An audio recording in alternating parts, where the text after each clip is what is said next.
Cuman di sini menjadi salah satu alternatif semisal teman-teman butuh duit kayak gitu dan lebih aman itu di Pegadaian. Karena apa? Setuju sih dengan sistem di Pegadaian, teman-teman tuh harus punya barangnya dulu.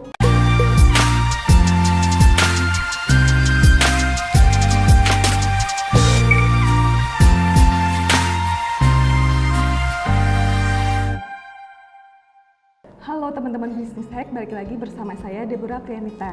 Kali ini kita akan bahas tentang Pegadaian. Nah, ada teman-teman yang belum tahu Pegadaian. Kebanyakan yang tahu Pegadaian nih biasanya kalau nggak orang tua, biasanya ibu-ibu rumah tangga ya. Karena apa? Karena mereka sering ngelakuin yang namanya gadai, entah itu emas, entah itu kendaraan bermotor, atau mungkin alat elektronik, atau mungkin yang anak-anak zaman kuliah pernah berhubungan dengan Pegadaian karena uang jajannya habis. Ini juga banyak banget sih sebenarnya. Tapi karena di era digital ini teman-teman banyak yang belum tahu banget tentang Pegadaian. Padahal kalau teman-teman tahu Pegadaian sekarang nggak hanya tentang pinjam meminjam uang aja. Di Pegadaian ini kita juga bisa berinvestasi ternyata. Tapi nggak banyak orang yang tahu tentang Pegadaian.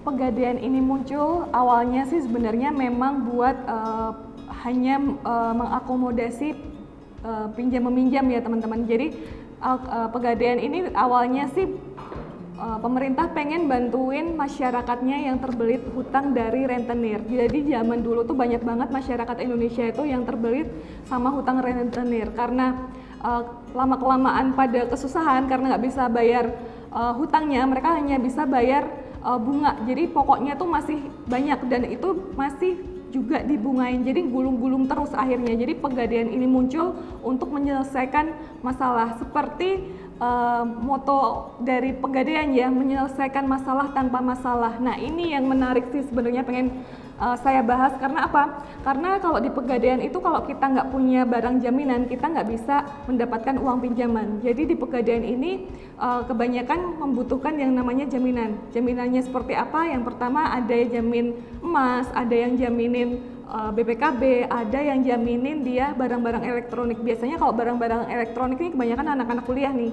Biasanya kalau dia mau mudik atau dia pulang kampung uangnya kurang, dia jaminin elektroniknya kayak laptopnya dulu kayak gitu. Nah kalau buat orang tua yang mau cari dana pendidikan buat anak biasanya nggak punya duit, kebanyakan dia orang tua ini gadein emas. Jadi teman-teman sebenarnya Pegadaian ini bagus ya, bukannya bagus ya, ngajarin kita kalau berhutang itu harus ada pinjaman. Daripada masalah kayak yang kemarin saya sempat bahas di hutang itu tuh, sekarang kan kita banyak terjerat hutang pinjol ya, pinjaman online. Nah dari Pegadaian ini mengajarkan kita bahwa kalau kita berhutang kita tuh harus punya jaminan. Kenapa? Nah itu tadi, kalau kita semisal udah ada jaminan, di saat kita nggak punya uang sekalipun untuk membayar angsuran, teman-teman tetap bisa aman. Karena apa? Teman-teman udah dilindungi sama yang namanya jaminan, entah itu tadi BPKB motor, entah itu tadi emas, entah itu tadi barang elektronik. Jadi teman-teman itu bisa mendapatkan tingkat keamanan yang lebih safety ya, karena ya itu tadi teman-teman nggak perlu pusing-pusing kalau kayak masa-masa sekarang ini. Sekarang ini kan COVID, gajinya nggak ada, tiba-tiba potong gaji kayak gitu kan, kepusingan untuk mencari biaya untuk angsuran kayak gitu. Tapi yang perlu teman-teman sadari, kalau di Pegadaian ini ternyata kita nggak bisa dapetin nilai sebesar harga jual barang jaminan yang kita mau jaminkan. Jadi di Pegadaian ini ada nilai-nilainya sendiri. Kayak untuk emas misalnya dia ada di takaran nilai 85%. Semisal harganya 400.000 ya kita cuma dapat 80% dari 85%-nya dari 400.000 berapa kayak gitu. Jadi nggak bisa maksimal memang, cuman setidaknya aman. Kenapa? Ya itu tadi, takutnya nilainya pas turun atau mungkin nilainya nggak stabil. Itu juga jagain kondisi keuangan dari Pegadaian itu sendiri.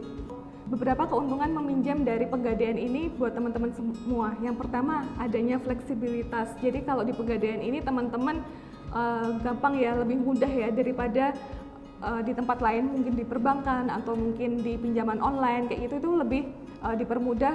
Kalau kita bawa barang itu biasanya kita langsung tukarkan, dinilai, itu bisa langsung dapat duit tunainya. Jadi lebih fleksibel dan juga lebih aman. Lalu di Pegadaian ini kita juga bisa melakukan yang namanya perpanjangan.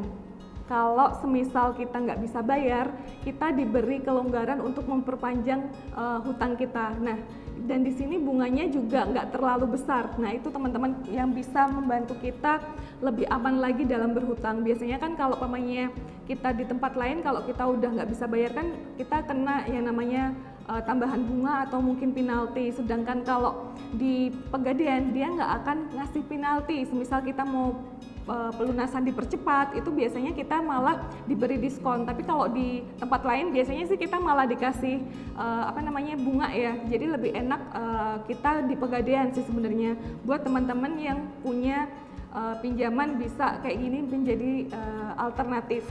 Beberapa keuntungan dari gadai-menggadai ini atau peminjaman dana di Pegadaian ini, ada beberapa keuntungan buat teman-teman semua. Yang pertama, di situ kita dapat yang namanya fleksibilitas. Jadi kalau biasanya teman-teman kalau kesusahan peminjaman di bank, nah di Pegadaian ini dengan membawa barang-barang dari yang kita punya kayak tadi emas, elektronik, atau mungkin BPKB, itu teman-teman hanya membawa, nanti dinilai sama pihak Pegadaian, kita langsung bisa dapat dana tunainya. Lalu semisal teman-teman kesusahan membayar, kalau di Pegadaian ini bisa diperpanjang. Jadi kalau teman-teman punya hutang di Pegadaian, biasanya uangnya lagi nggak ada nih, atau pas jatuh tempo uangnya belum ada kayak gitu. Nah, ini di Pegadaian bisa diperpanjang. Jadi keuntungan buat kita yang punya hutang di Pegadaian itu kita dikasih kemudahan untuk meneruskan pinjamannya kayak gitu. Lalu yang ketiga, di Pegadaian ini kita biaya adminnya murah dibanding tempat lain. Kan biasanya biaya adminnya lebih mahal ya, belum bunga dan lain-lainnya ya. Dan kalau di Pegadaian biaya adminnya itu rata-rata sama Rp25.000 itu buat biaya administrasi. Nah, di Pegadaian ini keuntungan lainnya adalah kita bisa nentuin besarnya cicilan kita. Semisal cicilan kita ternyata hari ini 500.000 dan ternyata kita nggak punya nih 500.000, itu boleh dicicil misal 300.000. Dan itu memang kebijakan dari Pegadaian sendiri itu memang berikan kita kemudahan dalam hal angsuran. Kalau kita lagi nggak ada duit kayak itu tuh bisa diperkecil kayak gitu. Lalu untuk manfaat lainnya atau keuntungan buat kita itu kita bebas yang namanya biaya penalti. Nah, ini kan kalau di bank rata-rata kita kalau pamannya mau dipercepat ya, pelunasan dipercepat ya, kita kan malah dikenain penalti ya, biaya penalti ya. Kalau di Pegadaian kita malah diberi diskon. Jadi teman-teman kalau di Pegadaian ini kita kalau dalam hal penalti kita malah diberi diskon. Jadi nggak dikasih bunga lagi ya. Itu adalah beberapa kemudahan peminjaman dari Pegadaian. Jadi teman-teman kalau semisal pengen dapetin hutang yang lebih ringan, bunganya juga nggak gede, itu bisa teman-teman lakukan di Pegadaian. Bukannya Mbak Bora di sini ngajarin tentang hutang, itu enggak, cuman di sini menjadi salah satu alternatif semisal teman-teman butuh duit kayak gitu dan lebih aman itu di Pegadaian. Karena apa? Setuju sih dengan sistem di Pegadaian, teman-teman tuh harus punya barangnya dulu. Jadi yang untuk dijaminkan lalu mendapatkan dana. Karena apa? Kalau kita tanpa jaminan itu biasanya kita gampang kabur dan kita lebih gampang nggak bertanggung jawab. Dan Pegadaian ini ngajarin kita lebih bertanggung jawab. Kita tuh punya suatu barang atau aset yang kita gadaikan untuk mendapatkan uang yang kita butuhkan dalam kondisi mendesak. Jadi teman-teman nggak ngajarin hutang juga, cuman kita lebih bisa belajar berhutang tapi dengan cara lebih bertanggung jawab lagi. Jadi kalau di pinjol itu kenapa nggak ada jaminannya, itu sama kayak KTA, kredit tanpa agunan. Jadi si pinjol ini udah tahu kamu kerja di mana, terus habis itu gajinya berapa, terus dia udah tahu data-data perusahaan teman-teman semua. Jadi di pinjol itu sebenarnya bahaya kenapa? Ya itu tadi teman-teman tuh nggak punya jaminan. Di pinjol tuh memberikan bunga yang gede buat dia dapetin pemasukan yang lebih lagi kayak gitu. Jadi kalau pinjol itu nggak aman kenapa? Ya itu tadi takutnya nanti kalau teman-teman nggak bisa bayar, teman-teman bakalan ditelepon sampai bosnya, yang benar-benar malah bisa jadi teman-teman malah dipecat gara-gara pinjaman online. Jadi bukannya bahaya sih, lebih baik teman-teman nyari yang lebih aman dalam hal peminjaman dana itu tadi. Karena ya kalau KTA itu yang lebih diutamain sama perusahaan online atau mungkin perbankan, yang KTA itu lebih ke arah kita ini karyawan itu udah bergaji tetap atau belum. Biasanya yang boleh meminjam di pinjaman online adalah orang-orang yang punya SK karyawan tetap seperti itu. Jadi lebih pinjaman online itu lebih udah tahu kalau aman dapat pengembalian. Tapi kan masalahnya kalau kayak COVID kayak gini kan juga jadi kesusahan ya. Jadi teman-teman cek lagi kalau dalam berhutang itu teman-teman tuh amannya di mana. Jangan nanti tiba-tiba udah enak dapat duitnya sekarang, nanti di belakangnya nggak bisa bayar cicilan. Jadi teman-teman, di Pegadaian ini nggak hanya produk-produk gadai-menggadai atau jaminan ya. Ternyata di Pegadaian ini tadi saya jelasin di awal juga ada produk investasi. Menarik banget ya, ada produk emas. Nah ini bisa jadi salah satu alternatif teman-teman semua untuk berinvestasi. Sebenarnya emas tuh bukan investasi yang cukup signifikan menghasilkan, tapi setidaknya emas ini adalah nilai lindung. Biasanya terkenal dengan yang namanya safe haven. Safe haven itu apa? Biasanya safe haven ini adalah seperti dolar, seperti emas, terus aset rumah itu bisa disebut dikatakan sebagai safe haven. Nah teman-teman, kita tahu ya kalau emas kan kalau kita beli kan biasanya harus berdasarkan gram. Nah kalau di Pegadaian kita bisa berinvestasi tanpa melihat berapa jumlah gramnya. Jadi teman-teman bisa mulai menabung. Kalau yang manual kita daftar ke Pegadaian itu mulai dari 5.000. Tapi kalau online itu biasanya ada di 50.000 daftarnya.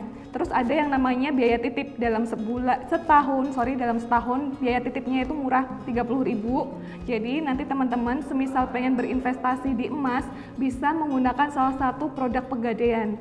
Bisa dimulai dari uang yang kecil mulai 5.000. Jadi buat teman-teman yang uangnya mepet itu bisa jadi salah satu alternatif buat teman-teman semua untuk memiliki yang namanya investasi atau tabungan. Biasanya kalau emas sih lebih buat dana darurat ya, daripada berinvestasi. Emas tuh untuk dana darurat. Lalu di Pegadaian ini investasi emas itu enaknya kalau kita lagi butuh modal nih, kita bisa dapat pinjaman. Nah, tanpa perlu menggadaikan. Biasanya kalau kita nabung emas dalam bentuk perhiasan kan kita kadang sayang ya kalau mau jual kayak gitu. Nah itu ada keterikatan investasi dengan emosional kita. Itu kalau kita pakai perhiasan. Semisal kita pakai tabungan emas ini, kita lebih mudah kalau kita mau jual. Cuman kalau teman-teman lebih nyaman dalam bentuk batangan itu juga nggak masalah sih. Cuman kan di sini tadi kalau semisal teman-teman uangnya mepet, itu bisa menggunakan tabungan emas. Lalu hal yang menarik lagi, kita lebih aman karena apa? Ini kan emasnya disimpan ya sama Pegadaian, daripada kita nyimpan emas dalam bentuk perhiasan atau dalam bentuk batangan. Itu kan kita kalau simpan di rumah kan takutnya hilang atau mungkin dicuri orang. Nah ini lebih aman kayak gitu. Jadi ini tadi sharing dari saya tentang Pegadaian. Jadi di Pegadaian ini nggak hanya tentang gadai-menggadai atau pinjam-meminjam, nggak juga Mbak Bora ngajarin tentang hutang, tapi memberikan alternatif kalau semisal teman-teman butuh pinjaman itu di Pegadaian itu lebih fleksibel dan lebih murah, lebih aman karena ada jaminannya. Lalu juga ada investasinya juga. Ini juga aman juga buat teman-teman semua. Itu tadi investasi emas ya, atau nabung emas buat dana darurat boleh. Kalau untuk jangka panjang bisa juga emas itu jadi investasi. Cuma memang butuh waktu yang lama. Itu juga jadi lebih aman lagi dan bisa dimulai dengan uang yang sangat minim 5.000. Jadi nggak ada alasan lagi buat teman-teman nggak bisa nabung, nggak bisa investasi karena uangnya mepet. Tapi teman-teman bisa gunain ini sebagai salah satu alternatif. Jadi teman-teman, ini tadi sharing saya tentang Pegadaian. Semoga bisa bantuin teman-teman semua untuk dapat mengelola keuangannya lebih baik lagi tentang hutang dan juga tentang berinvestasi atau memiliki dana darurat. Jadi jangan lagi ada yang ketipu sama pinjaman online, terbelit hutang karena pinjaman online. Masih ada alternatif produk-produk keuangan lainnya yang bisa bantuin teman-teman semua. Dan jangan lagi ngomong nggak bisa nabung karena mahal. Tabungan berinvestasinya itu kita harus kumpulin uang yang banyak dulu, karena ternyata juga ada produk keuangan yang dengan uang minim tapi kita tetap bisa berinvestasi, yaitu tadi tabungan emas. Sekian sharing saya, semoga bermanfaat buat semuanya. Terima kasih. Dah.